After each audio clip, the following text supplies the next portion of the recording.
So welcome back, everybody. I'm here with Dave and Marinajo Fields. They're missionaries here in Honduras at Loma de Luz Hospital. And thanks for joining us, guys. We're excited to have a chance to chat with you guys. So I've been asking all the CHSC missionaries kind of the same questions. First one is, now you guys have been out here how long? We've been here 10 years. We've been here since 2008. So you have quite a bit of experience on the field. Just kind of want to ask you, maybe if you could share some advice, advice you might share for a new missionary family coming to the field. Do you have anything you want to start out with? Yeah, I'll let you start.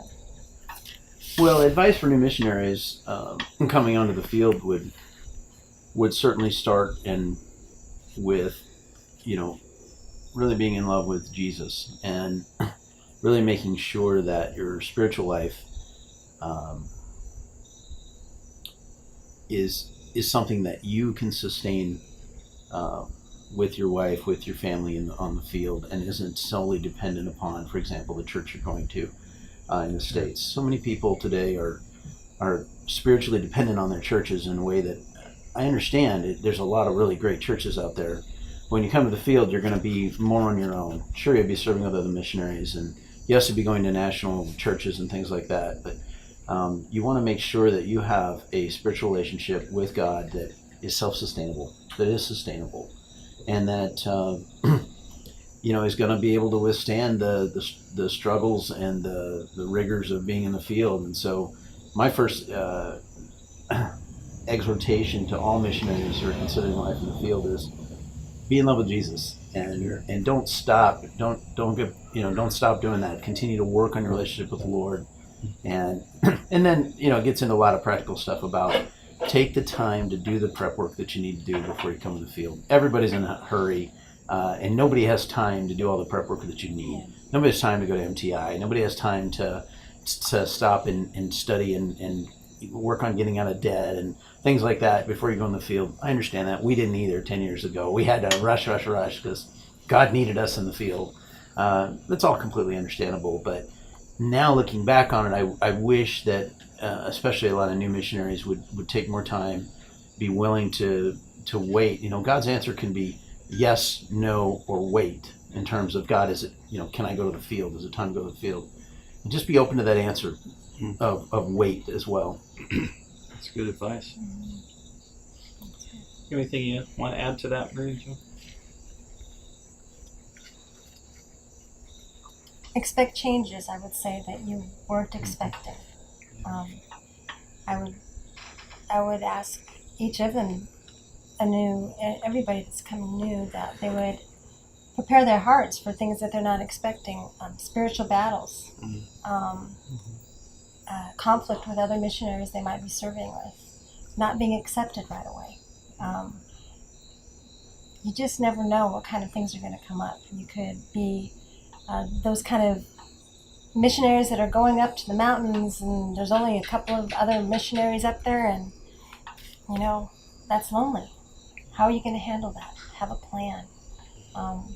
If you're a woman who loves to go shopping and is in the city and loves to go out and do things with their friends, going and living out in the jungle is pretty difficult. You have to be willing to sacrifice that if God has called you there, and you have to be willing to be broken when it hurts and grow in that as well. That's good. That's good advice. Thanks, guys. So you've been here for a while. Obviously, every mission field has its challenges. Some, and most have their unique challenges. But maybe you could share kind of what have been your biggest challenges here since you moved to the mission field. Sure. So everybody thinks it's going to be the snakes and the scorpions. Everybody thinks that. Everybody's worried about the snakes and the scorpions, and and the heat and the dust and all those things. Whatever the particular place that you're going, it's going to have its unique challenges, and those are things you have to get used to, but they're not the hardest things to adapt to. Typically, the hardest things to adapt to are life with other missionaries, living sacrificially, so that the the goals of the mission supersede your own, and then learning to be away from family and friends back home. Those are the two biggest challenges that I think that we continually struggle with, is the little things that you miss back home, when your sister's your nephew has a graduation. When you're back home, you kind of saw that stuff as maybe a little bit of a burden.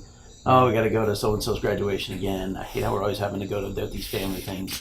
But when you're out here, you just find yourself weeping because you miss those things. You miss your family in a way that you had no idea you could.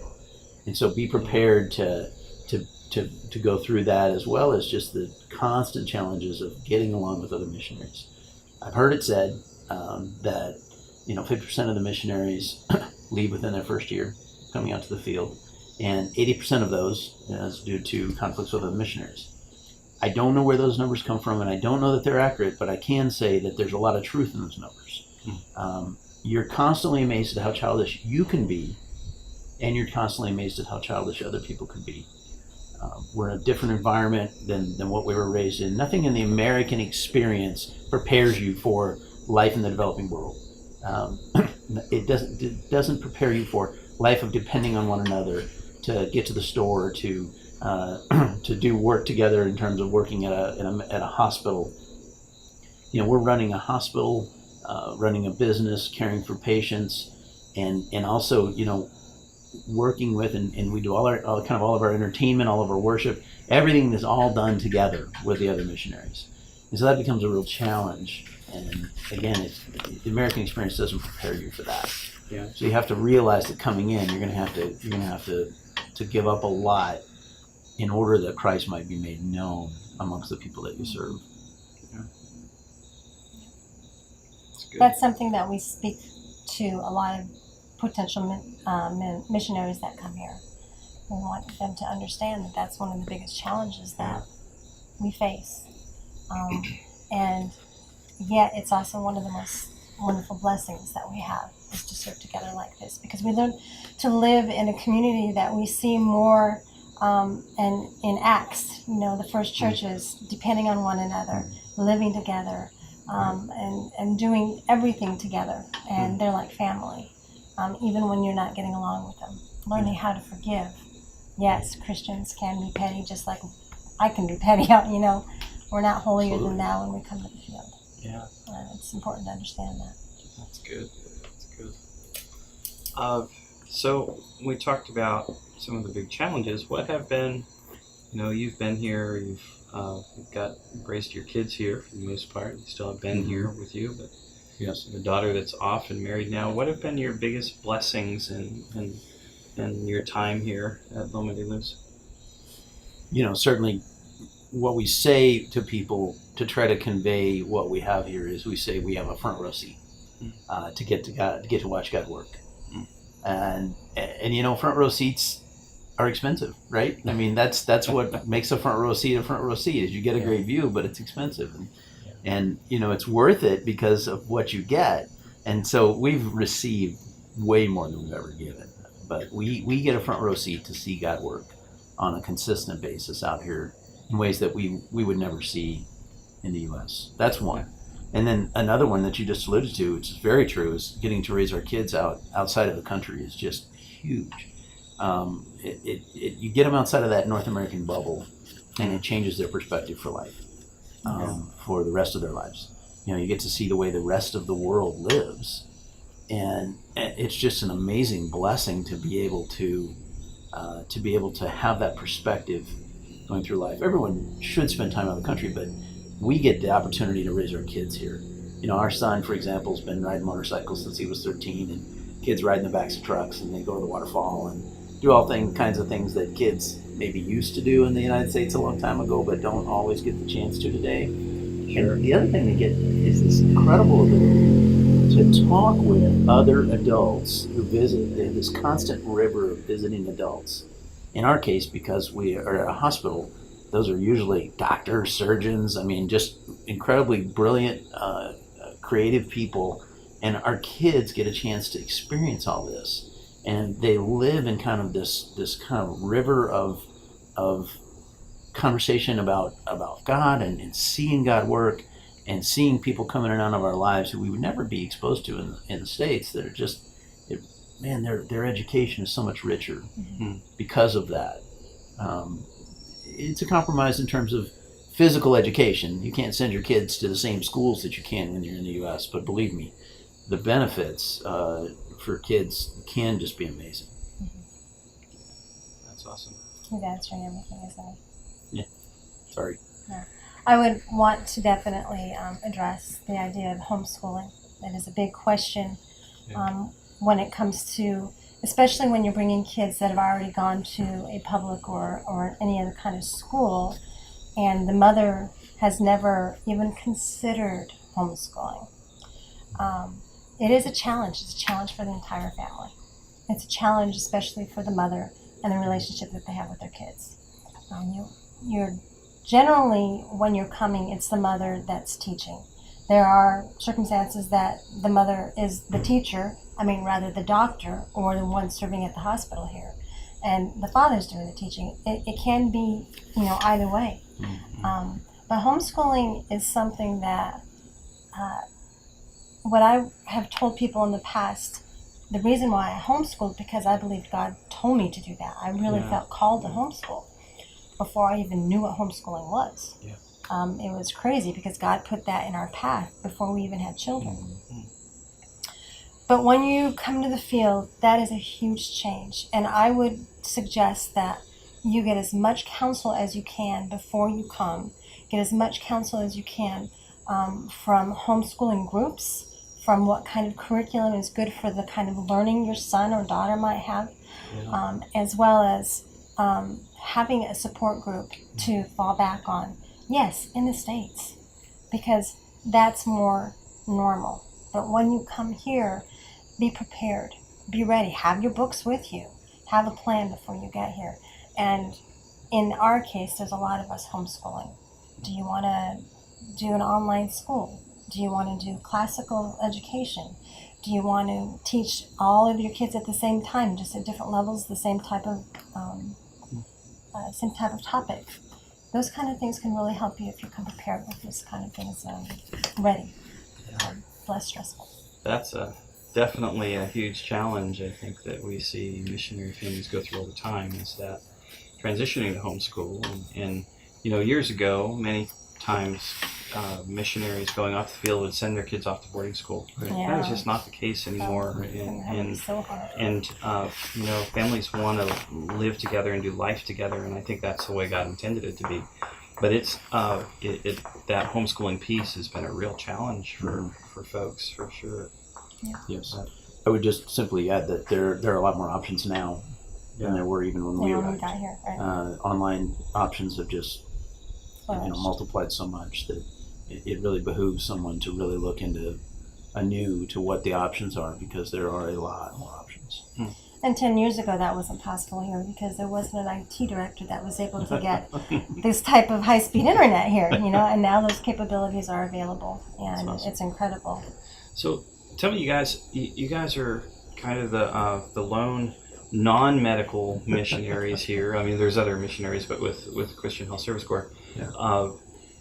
Tell me, can you speak into that a little bit? What is the need for non-medical folks? I think everybody sees, well, it's a mission hospital, they need doctors. Yeah. But we know that need is a lot greater for people to be the support staff in that context as well. Can you speak to that a little bit? Yeah, sure. I think it's really critical that we have support staff available. We call it the Keep It Running crew. Yeah. I think it's really critical that we do that. Paul in 2 Corinthians 5 says that we're ministers of reconciliation. And we believe that one way that we can be ministers of reconciliation for Christ's glory is by keeping things running so that the doctors can have a context in which to have those conversations with patients. So that's all part of the same goal, is advancing the kingdom. But the lights have to be on. The generator has to start. The internet needs to work. More and more and more, we see our doctors utilizing technology in ways that they never did before, collaborating with colleagues in the States. It's just one of the the most exciting things for me is when a doctor will take, of course, not the doctor that's operating, but an assistant will take their phone into the OR, and they'll have a live Skype or WhatsApp call with a colleague in the States, and they're collaborating in the OR, while they're operating. Now, I realize that's not the norm, but when the ability is there to do that, you have the ability to extend your knowledge and your abilities in ways that you couldn't before. Digital radiology is important in that we can now send our digital images off to be read, or again for colleagues to review and help us with. All of these things are just so important. And then of course biomed has become a science of its own in that we have incredibly sophisticated equipment here, like C-arms, like CR readers for X-rays, like portable X-ray machines, and just even patient vital sign monitors are just becoming so much more critical now. EKGs, things that need, kind of a technical person to be able to take care of them. We got a brand new oxygen concentrator here, which is wonderful. We don't have to buy those tanks anymore and transport them. It's dangerous and it's expensive. But the oxygen concentrator is really finicky and it's really hard to run, especially out here in the developing world where the voltage is really bad. So now you got to look at voltage issues, for example, and things like that. And yes, your doctors can do that. They're all plenty smart enough to do that. But man, they have so little left at the end of the day that me being here allows them to be able to spend more time, focus more time on patient care, focus more on their families. In my opinion, it extends their life expectancy here in the field because I can kind of take some of those burdens off of them. Absolutely. What would you say the biggest support needs are for the hospital right now? Like if you had your dream support missionary that you could recruit, what would be those key roles that you think that it could be really used right now? I think every missions hospital now really needs an IT person to handle all of the various communication needs and IT infrastructure, EMR, for example. And then I think they really need biotech. So I think those two are really critical. And then facilities maintenance is huge. Yeah. Nothing happens if the lights aren't on and the generator doesn't start. Because lights go out here all the time. Yeah. If the generator doesn't start, nothing happens. So I think those three issues are just so important. And of course, we talk about teachers to teach our kids. We talk about just all kinds of support roles that are really very, very important. Hey, bud. Hey, Josiah. How are you? Say hi. Say hi. Did you go swimming today? Did you? Say hi. Careful. Go ahead, bud. Go around this way, babe. Or that way. Okay. I would like to say something tangentially. Is that the way you would say that? Sure. Yeah. To what he was saying about being non-medical.